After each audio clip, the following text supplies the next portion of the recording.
Hey youth, I'm Jordan. Today we're talking about toxic relationships. We're glad you're here. Let's get started.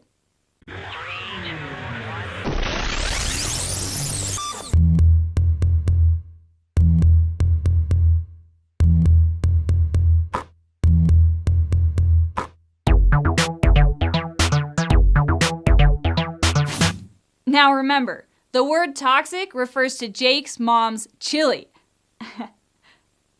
Because it's really bad. Things that are toxic aren't always labeled with a skull and crossbones. My friends in high school used to drink protein powder before working out to get stronger.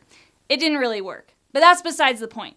The powder was recalled for having mercury and lead in it. That's metal. They were drinking metal. That's crazy. This stuff was supposed to be good for them, but it ended up being really, really bad.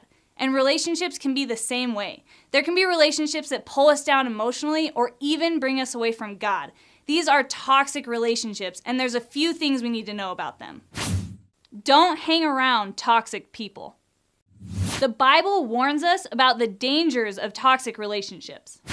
Become wise by walking with the wise. Hang out with fools and watch your life fall to pieces. If you want to be a good person, hang out with good people. If you want to be a fool, then surround yourself with other fools. High school's hard enough already because of social pressure.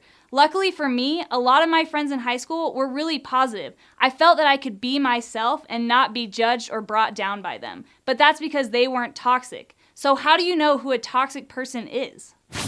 You need to identify toxic people. Toxic people fall into three main categories. The first one is controlling people. These people are demanding. They want their way and they'll throw a fit if they don't get it. They may even manipulate you to do what they want. The next is corrupt people. These people do not care about your values. They'll try to get you to go against your beliefs and morals. They don't care what sin is, they just want to do it. The last is negative people. These people are always complaining and they're judgmental and critical. Some of my classmates in high school used to talk behind people's backs, whether about their appearance or how they were acting. Nothing ever satisfied them. You know, some of them were really popular, but they only got that way by bringing others down. Identifying toxic people isn't enough. You need to learn how to deal with toxic relationships. You will save yourself a lot of trouble if you know how to deal with toxic relationships. There are two main things to do. The first is to set healthy boundaries. You need to limit the influence the toxic person has on your life. For instance, Jesus did this. When Peter was trying to control what Jesus was going to do, he responded by setting boundaries. Jesus turned to Peter and said, "Get away from me, Satan. You are a dangerous trap to me. You are seeing things merely from a human point of view, not from God's."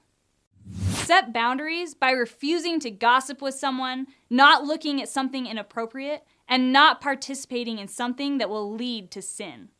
The second is to know when to end a relationship. Some friendships aren't worth saving. If they cannot respect your boundaries, it could be time to let them go. In fact, you might need to break up with a boyfriend or girlfriend if they're starting to make you compromise your morals and your beliefs. A friendship is not worth saving if you're being consumed by their negativity. There will always be toxic people around you, but you don't have to let them ruin your life. If you listen to God, He will help you manage any toxic relationship you'll encounter.